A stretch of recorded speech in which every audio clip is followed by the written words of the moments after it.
Високите температури направија хаос низ земјава. Здравствените работници се со полни раце работа.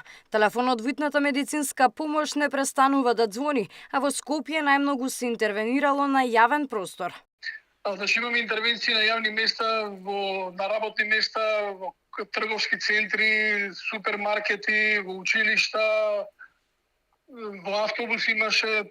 До сега има околу 15 на интервенции на јавни места. Зголемен е и бројот на пожари. Од утрово се интервенирало врз 4. За среќа тие се пожари на висока сува трева, евентуално нискостеблеста деградирана шума, не се во шумски појаси, богати шумски појаси, така да не предизвикуваат голема опасност и релативно брзо заради влажноста на вегетацијата можат да се изгаснат. Но горлив проблем летово останува гаснењето на евентуални шумски пожари од воздух. Имаме 3 ер трактори, но само еден пилот.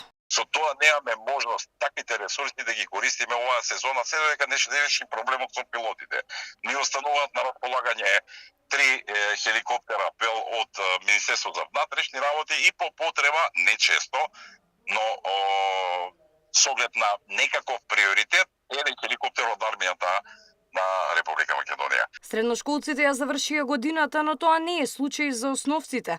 Во клубите, придружувани со високи температури и со отсуство на клима, ќе останат до 17 јуни. Реагираа наставници и родители. Од меѓаши порачуваат да се најде компромисно решение во интерес на децата.